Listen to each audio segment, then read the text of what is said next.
बिस्मिल्लाहिर्रहमानिर्रहीम। आप देख रहे हैं यूट्यूब चैनल 786 इंग्लिश पॉइंट और मैं हूं मोहम्मद शफीक। देखें, हुनर जो है आर्ट जिसे कहते हैं, आर्ट जो है वो जज्बे से सीखा जाता है, पैशन के साथ। उसका दिमाग से कोई ताल्लुक नहीं होता, होता भी है तो बस थोड़ा बहुत डिसिप्लिन के हवाले से हम कह सकते हैं कि होता है। अब इंग्लिश बोल चाल का जो है वो एक आर्ट है। अब इस आर्ट को अगर हम सोशल मीडिया पे देखें तो सोशल मीडिया के आप तो जानते ही हैं कि सोशल मीडिया के बहुत से फ़ायदे भी हैं, बहुत से नुकसानात भी हैं। बट इट डिपेंड्स कि आप सोशल मीडिया को डील कैसे करते हैं। उसमें बेशुमार अच्छी चीज़ें भी हैं, बेशुमार गैर मुनासिब चीज़ें भी हैं। तो जहाँ तक हुनर की बात है तो हमें सोशल मीडिया पे हज़ारों के हिसाब से हुनर जो हैं वो नज़र आते हैं। तो उसमें से अगर हम इंग्लिश बोलचाल के हुनर पे बात करें थोड़ी देर के लिए, तो देखें, सोशल मीडिया पे हमें बहुत सी ऐसी एड्स नज़र आती हैं जिसमें ये बताया गया होता है कि आप ये 80 सेंटेंसेस जो हैं, ये जुमले आप तैयार करें, आप इंग्लिश बोलना फार शुरू कर देंगे। फिर उसके बाद ये भी कहा जाता है कि आप ये जो है वो चंद दिन की प्रैक्टिस करें, आप फार इंग्लिश बोलना शुरू कर देंगे। इस तरह की बेशुमार मतलब आपको एड्स जो हैं, इवन वीडियोस जो हैं वो आपको मिलती हैं सोशल मीडिया पे। तो देखें, जहाँ तक बात है इस हुनर को सीखने की कि आप ये हुनर कैसे सीख सकते हैं या ये कैसे सीखा जाता है, तो देखें, मैं ख़ुद बज़ाते एक इंग्लिश का प्रोफेसर हूँ। तो इंग्लिश का प्रोफेसर होने के नाते मैंने ये चीज़ नोट की है कि it is not very easy art. ये फ़न इतना आसान नहीं है। क्यों? क्योंकि इसके लिए आपको प्रैक्टिस की ज़रूरत होती है। तो प्रैक्टिस अगर आप करते हैं, तो मैं आपको सबसे पहले अपनी इसमें एक एग्जांपल देता हूँ कि I was a student of perhaps 8th और 9th क्लास। 8वीं 9वीं का मैं तालिब इल्म था कि मुझे ये आदत थी कि मैं इंग्लिश बहुत ज़्यादा सुना करता था। आई डोंट नो वाई, लेकिन मेरे अंदर एक ये चीज़ थी कि मैं अक्सर सुना करता था उसको। टीवी पे इंग्लिश सुना करता था। सिर्फ ये नहीं है कि मुझे पढ़ने का शौक़ था, इंग्लिश में पढ़ता बहुत ज़्यादा था, या मैं इंग्लिश में बहुत अच्छा एक उसका बहुत अच्छा रीडर था, ऐसी भी कोई बात नहीं थी। तो मैं उसको देखा करता था, तकरीबन 1 घंटा, 1.5 घंटा, 2 घंटे में उसको देखा करता था। आहिस्ता आहिस्ता आहिस्ता आहिस्ता जब मैंने मैट्रिक किया तब भी इंग्लिश का कोई इतना जुनून या इंटरेस्ट, क्रेज़ नहीं था। फिर उसके बाद इंटर किया, इंटर करने के बाद ग्रेजुएशन में चला गया। ग्रेजुएशन में ये हुआ कि मैंने उसमें थोड़ा बहुत वर्ड्स को, वर्ड वोकेबलरी जो होती है उसको देखना शुरू किया। फिर उसके बाद ग्रेजुएशन में हमें एक टीचर ऐसे मिले जो अपना लेक्चर जो था वो इंग्लिश में डिलीवर किया करते थे। तो मुझे अभी भी उनका नाम याद है, राना जहांगीर साहब उनका नाम था। अब तो वो शेखुपुरा से चले गए हैं, लाहौर शिफ्ट हो गए हुए हैं। तो उनकी आदत थी कि वो अपने लेक्चर में कुछ देर के लिए इंग्लिश बोला करते थे। तो मुझे याद है कि when I was there in his class, पहली 2-3 क्लासेस में मुझे याद है कि मुझे बड़ा मतलब एक पैशन मिलना शुरू हुआ इस चीज़ से कि यार, एक बंदा लाइव मेरे सामने इंग्लिश बोल रहा है।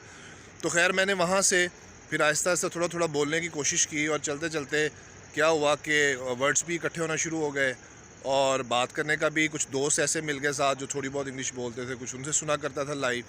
और फिर एक लंबी प्रैक्टिस के बाद आप कह लें कि ये चीज़ कमांड और कंट्रोल में आई कि मैं उसको बोलना शुरू हो गया। बाकी ये जो वीडियोस आप देखते हैं कि इतने दिन में आप सीख लें, ये किताब पढ़ लें तो आपको आ जाएगी, ये सब झूठ है। हकीकत यही है कि विद प्रैक्टिस आप इसको सीख सकते हैं। और जो मैंने प्रैक्टिस की थी उस प्रैक्टिस में आप ये भी नहीं कह सकते कि मैंने एकदम से इंग्लिश बोलना शुरू कर दी थी, मैं एकदम से बहुत ज़्यादा अच्छी इंग्लिश बोलना शुरू हो गया था। मतलब इस लेवल पे मैं ख़ुद को महसूस करता था कि मैं अगर किसी बात का कुछ जवाब देना होता था तो मैं उसका जवाब दे सकता था, या अगर मेरे से कोई बात, मैंने किसी को अपना मैसेज कन्वे करना है तो मैं वो बता सकता था। मतलब एक लंबी इंग्लिश नहीं बोल सकता था मैं उसे। आप ये कह लो कि 1 मिनट के लिए, 30 सेकंड्स के लिए, 20 सेकंड्स के लिए या क्वेश्चन का आंसर कर सकता था। इस हद तक मुझे क्लैरिटी हो गई थी।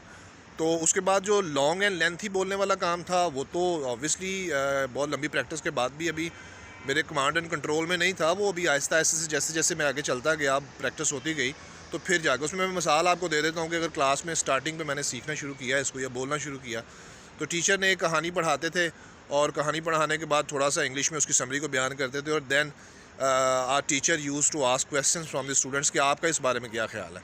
तो मतलब उसमें क्लास में बहुत कम बच्चे होते थे, I was one of them. तो मैंने भी फिर कोशिश करनी कि मैं भी उनको इस चीज़ का जवाब देता था।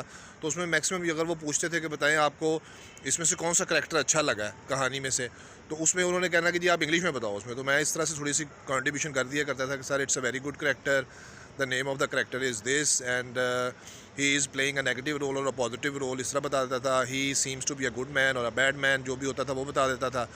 और उसके कुछ इंसिडेंट्स के हवाले से या उसकी कुछ जो रिलेशनशिप्स होते थे डिफरेंट कैरेक्टर्स के साथ, उसको थोड़ा सा एनालाइज़ कर दिया करता था कि जिसमें ये चीज़ें हैं। यानी वो उसमें आप कह लो 1-1.5 मिनट ज़्यादा से ज़्यादा हो जाता था। स्टार्टिंग पे लंबी प्रैक्टिस के बाद इतनी सी जो है गिरफ्त आपको आती है, फिर आप आहिस्ता आहिस्ता जैसे जैसे चलते जाते हैं वो चीज़ आपकी इंप्रूव होती रहती है, वर्ड्स भी मिलते रहते हैं, सेंटेंसेस के सीक्वेंस भी समझ आना शुरू हो जाते हैं।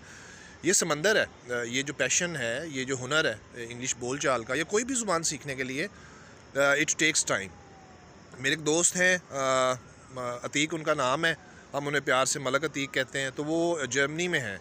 तो वो जर्मनी में आप ये अंदाज़ा लगा लें कि पिछले 8-10 साल से हैं, लेकिन अब वो अपनी प्रॉपर लैंग्वेज गवर्नमेंट इंस्टीट्यूट से अपनी लैंग्वेज को इम्प्रूव करने के लिए चीज़ें सीख रहे हैं। वैसे मैसेज कन्वे करने की हद तक या बताने की हद तक कि वो क्या कहना चाहते हैं या क्या लेना चाहते हैं या क्या उनका मतलब मौक़िफ़ क्या है, वो इस चीज़ के काबिल तो हो गए थे, लेकिन वो परफेक्टली उसको सीखने के लिए अब स्कूल जाते हैं और फिर जाके वो उस लैंग्वेज को आहिस्ता आहिस्ता ग्रिप कर रहे हैं।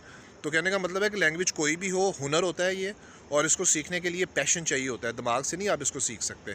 तो अब आते हैं हम प्रैक्टिस के ऊपर। तो प्रैक्टिस का यानी हमारे यहाँ आप देखते हैं ना कि रवाज बहुत कम है, और प्रैक्टिस करना जो है वो प्रैक्टिस का एक स्पेसिफिक टेम्परामेंट होता है, एक मजाज होता है। कुछ लोग ही प्रैक्टिस जो है वो कंटिन्यूसली अपनी प्रैक्टिस जारी रख सकते हैं किसी काम के ऊपर, जैसे कि एक शेक्सपियर का कॉल है कि the handsome is the handsome does, यानी जो ऊपर से खूबसूरत होता है ना, तो अल्लाह ताला उसी को खूबसूरत बना के फिर नीचे भेजता भी है। तो ये काम भी बिल्कुल एक लिहाज से ठीक है। तो प्रैक्टिस जो है उसमें हम सीखते हैं चीज़ें, इसमें कोई शक नहीं, बहुत से हुनर सीखते हैं। ज़िंदगी के छोटे छोटे कामों की तरफ ध्यान दें तो हम बहुत सी चीज़ें प्रैक्टिस से सीखते हैं।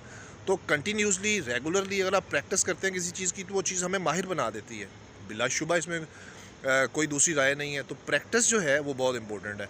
4 चीज़ें हैं स्पोकन इंग्लिश के कोर्स में होती हैं कि अगर आप लैंग्वेज सीखना चाहते हैं तो उसको बोलें भी, उसको पढ़ें भी थोड़ा थोड़ा, उसको सुने भी और उसको लिखें भी। तो इस तरह से वर्ड्स की कलेक्शन होती रहती है।